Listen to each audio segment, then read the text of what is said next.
A drama group, which was founded over 30 years ago, has grown to become Nigeria's biggest movie hub of faith-based films. Many know Mount Zion Ministries and its founder, actor, director, and producer Mike Bamiloye, but very few know the story behind them. Today on Spotlight, we find out how far the filmmaker has come and where he is going as far as movies are concerned. Of all the pioneers in Nigeria's movie industry, the story of actor and filmmaker Mike Bamiloye is one that isn't told often. Widely credited as a pioneer of gospel movies in Nigeria, he began his career in a faith-based drama group over 3 decades ago. Their dead bodies are not outside. Perhaps they died at the back of the house. Actually, the Mount Zion Faith Ministry began in 1985. And at that time, it was Mount Zion Christian Production. And the initial vision the Lord gave to us was what we had right from the start was actually the Mount Zion Faith Ministry, or Mount Zion Christian Film Production, is a drama and Christian film production. So it's basically for staging of Christian drama and making of Christian movies. That was right from the start. And so that was how we started. Well, it was an offshoot of the drama unit of the Christian Fellowship of the College of Education, Elisha. That is where majority of the members came out from before they started in 1985. Well done, Chief. Oh, Deborah, yes, have your seat. Thank you, sir. I wanted to know how far you've gone with the stock-taking exercise. Right from the beginning, in our heart, we wanted God to use us to make Christian movies because there was no Nigerian Christian movies at that time.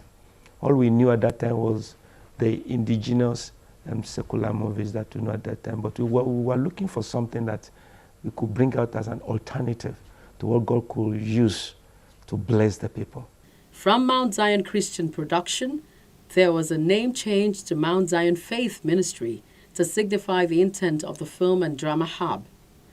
With a manpower of 16, they began touring churches, university campuses, and communities, performing different plays until 1990, when they produced their debut film titled Unprofitable Servant. And the salary and the fringe benefit they give it to me because I am their sales manager, not as a preacher, old man. Any tree that is flourishing in the Lord's vineyard without bearing fruit shall be cut down. The first movie was just experimental. We didn't know we were going to shoot the movie. Though we intended going into film production, we did the first one. Actually, we did the first one in 1984. But it was a failure. It was a colossal waste. We didn't have any experience at all, but we wanted to do it. So we did it. But it had a lot of technical faults, so it couldn't go anywhere. It was not broadcast. So we abandoned the matter of film and we went to stage production. 1990, then we just wanted to record a drama that we have been staging. At the request of one of the hosts, he said we should give him a recorded version of the drama we staged, that he wanted to show it on television at Easter time. So we decided, okay, let's record it in houses on location. So we did. We gave it to him, and then he broadcast it on television. He sponsored it. And so we were sitting down in one house during the Easter, and we watched it. And as we were watching the movie on television, then it dawned on us, we've made the movie. Oh, we've made movie. Hey, then we clapped and we're happy. We're looking at ourselves on television. And so we took that as the first. So it was the encouragement of that one that made us to do the second one, 1990, which was beginning of the end. Despite their lack of training in movie production, they forged ahead until the TV series Agbaranla, as well as the feature-length spin-off titled Ultimate Power, brought them into limelight. Gradually, Mount Zion became synonymous with gospel movies as Mike and his wife Gloria turned popular faces known for faith-based films. We got married inside the work because the ministry began in 1985, and that was when we were engaged, and we got married in 1988. So the ministry was 3 years after that. So we got married right inside the work. And so she was a drama minister when we got married, so we had already known what we were going into. And we thank God that we had all our children inside the ministry. And not only us, all the members of the ministry. Majority of us were so young when we started. And we got married inside the ministry. We were giving birth to our children. So our children are now graduates. And then 2 of them are married. I mean in Mount Zion, children of members gotten married, having children in the world. So we were able, by the grace of God, able to combine. But we believe that the Lord called our family into the work. So all our children are involved. From a drama group moving from place to place, the Film Hub has now grown into a multi-generational enterprise. Last year, August, we celebrated the 100th movie. Last year, August. And between August and December, we made another 8. And between December and now, we have another 11. About 8 movies are not yet out at all. That are Mozambique's latest movie. And the reason why we are able to bring out movies like that is because almost all of us in Mount Zion are producers. So, and our children are writers, and about 4 of our children in Mount Zion, biological children in Mount Zion, are directing, they're cameramen, they're editors. So, the ministry per se, is a family of movie makers. So at times, you could be on film location, 3 film locations simultaneously, but 3 families being on film location differently with different cast and different crew.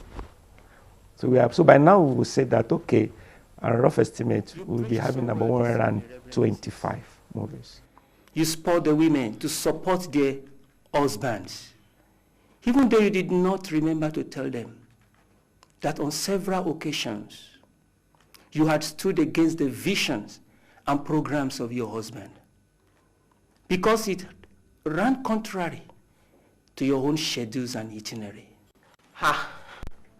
The Nigerian film industry, Nollywood, is going through a metamorphosis with an increasing demand for better structure in terms of cinema halls and distribution networks as the industry rises towards a peak with plenty of room for all, including Mount Zion films. I played the first Nigerian Christian movie to go into the cinema. It would be in 1992 with Mount Zion movies. It was in Ibadan at that time. The cinema at that time was basically, we have the cinema culture at that time. But it has gone down now. So that is to say that we've been to cinema halls before. Though now we are not into cinema. But I got your question very well. Presently, Mount Zion may not be in the cinema now, for now, but a lot of Christian movies are going into the cinema now. Even this last Easter, there was a Christian movie in the cinema, The Caged. But generally, Nigerians don't have the cinema culture. So the structure is not on ground actually. We are just trying to build it. So I will not rule it out that very, very soon we begin to go to, because there's nothing wrong with the Christian movies going to the cinema at all. Nothing is wrong. But it's just that the structure was not there before. And there was no sponsor, the structure was not there. But now, I will say that very soon we begin to go when the atmosphere is clear. Nonetheless, the Mount Zion Film Hub is working on expanding its frontiers as it prepares its own space on cable TV with endless gospel movies available for the audience all day, every day. I don't know. I just don't know.